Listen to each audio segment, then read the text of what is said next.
जिस छुरी ने एक झटके में पहाड़ जैसे सख्त पत्थर के 2 टुकड़े कर दिए। और जब वही छुरी इस्माइल अलैहिस्सलाम की नर्म गर्दन पर चली तो वो एक बाल भी नहीं काट पाई। आखिर उस वक्त छुरी ने हजरत इब्राहिम अलैहिस्सलाम से रोकर क्या कहा था, आइए जानते हैं।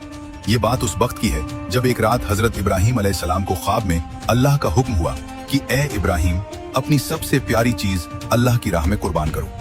इब्राहिम अलैहिस्सलाम ने पहली सुबह उठकर 100 ऊंट अल्लाह की राह में कुर्बान कर दिए।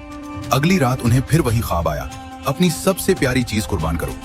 अगली सुबह उन्होंने फिर 200 ऊंट कुर्बान किए। तीसरी रात फिर वही ख्वाब आया तो उन्होंने 300 ऊंट कुर्बान किए। जब चौथी रात फिर वही ख्वाब आया तो हजरत इब्राहिम अलैहिस्सलाम समझ गए कि अल्लाह को ऊंटों की नहीं बल्कि उनके दिल के टुकड़े हजरत इस्माइल की कुर्बानी चाहिए।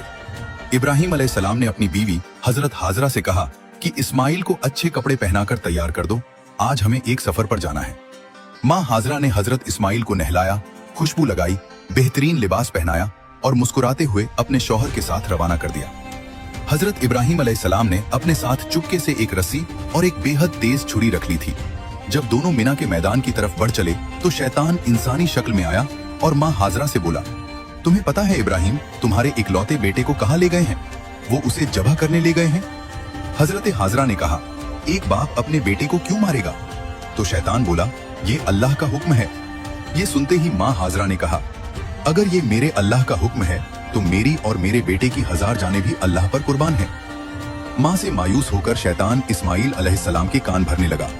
शैतान ने कहा, ऐ बच्चे, तुम्हारे वालिद तुम्हें किसी दावत पर नहीं बल्कि अपनी छुरी से कत्ल करने ले जा रहे हैं, तुम भाग जाओ। इस्माइल अलैहिस्सलाम ने जवाब दिया, अगर मेरे अल्लाह का यही फैसला है तो एक इस्माइल नहीं, हजारों इस्माइल अल्लाह पर कुर्बान है। तमाम रुकावटों को पार करके जब दोनों मिना की खामोश वादी में पहुंचे तो हजरत इस्माइल ने अपने वालिद को 3 आखिरी वसीयतें की। पहली वसीयत, अब्बा जान, मेरे हाथ पैर रस्सी से कसकर बांध दीजिए ताकि तड़पते वक्त मेरा खून आपके कपड़ों पर न गिरे। लेकिन अभी हजरत इस्माइल अलैहिस्सलाम की सबसे दर्दनाक 2 वसीयतें बाकी थी और फिर एक बाप अपने ही बेटे पर छुरी चलाने वाला था। आगे क्या हुआ, पूरा वाकया पार्ट 2 में देखने मिलेगा।